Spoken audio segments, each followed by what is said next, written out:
The first thing the girl did after being reborn was to swap her smartphone for a basic elderly phone. The campus belle was stunned when she saw it, because without the girl's mobile payment, her identity as the heiress of the wealthiest family would be completely exposed. It turned out that in her previous life, the campus belle had pretended to be the heiress and invited all her dorm mates to travel abroad. But as soon as everyone started spending, the girl's phone kept receiving large debit notifications. It was only after checking with the bank that the girl found out the campus belle had installed a virus on her phone. In a panic, the girl went to confront the campus belle, but was mercilessly mocked by her roommates, who said she was just jealous of the campus belle's beauty and kindness and was deliberately framing her. The girl was furious and wanted to call the police, but the shameless campus belle, desperate to keep her secret, actually pushed the girl off the rooftop. Fortunately, heaven had mercy and gave the girl another chance, allowing her to be reborn the day before the overseas trip. At that moment, several roommates were fawning over the campus belle, thanking her for offering this travel opportunity. Noticing the girl wasn't responding, the campus belle took the initiative to walk over and extend the invitation. The girl agreed without hesitation, because this time she was going to expose the campus belle's true colors with her own hands. Just then, the girl's boyfriend suddenly showed up at the dorm with breakfast. The girl's heart burned with rage at the sight. In her previous life, she had told her boyfriend about the fraudulent charges, but not only did he refuse to believe her, he actually led the accusations against her, calling her vicious.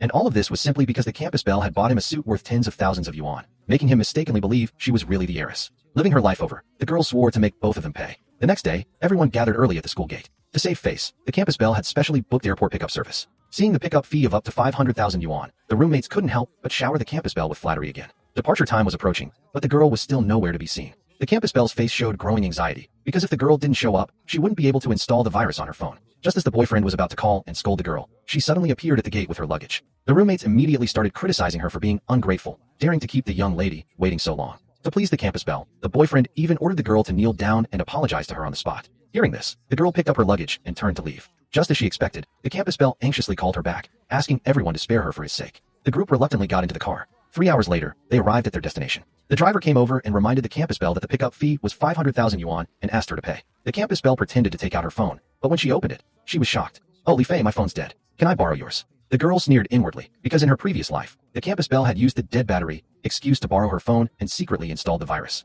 There was no way she was going to fall for the same trick again. The girl quickly explained that her clothes had no pockets, so she had put her phone in her handbag. But when she got off the plane, she accidentally left it on her seat. The driver then received a notification from the airport that staff had indeed found a handbag at the luggage claim and would deliver it to the girl in an hour. Seeing that the girl wasn't lying, the scheming campus belle began to panic. The boyfriend then offered his own phone to the campus belle so she could call home for a transfer. With no other choice, she took the phone and prayed there was money in it. To her surprise, his phone had exactly 500,000 yuan, no more, no less. After planting the virus, the campus belle successfully paid the pickup fee and casually returned the phone to the boyfriend. He was shocked. That 500,000 yuan was his mother's surgery money. How could it be gone in an instant? The girl immediately suggested that he might have been hacked. Enraged, the boyfriend grabbed the campus belle's wrist and demanded to know what she had done to his phone. The roommates rushed over and pushed him away, saying the campus belle was the heiress and would never steal a paltry 500,000 yuan from him. The campus belle quickly reassured him not to worry, saying that once they went shopping at the mall, he could buy whatever he liked as compensation. The boyfriend finally relaxed, thinking that as long as he could latch onto the heiress, his future would be set. The group soon arrived at the largest mall in town. The roommates immediately started madly shopping. Meanwhile, the airport delivered the girl's handbag.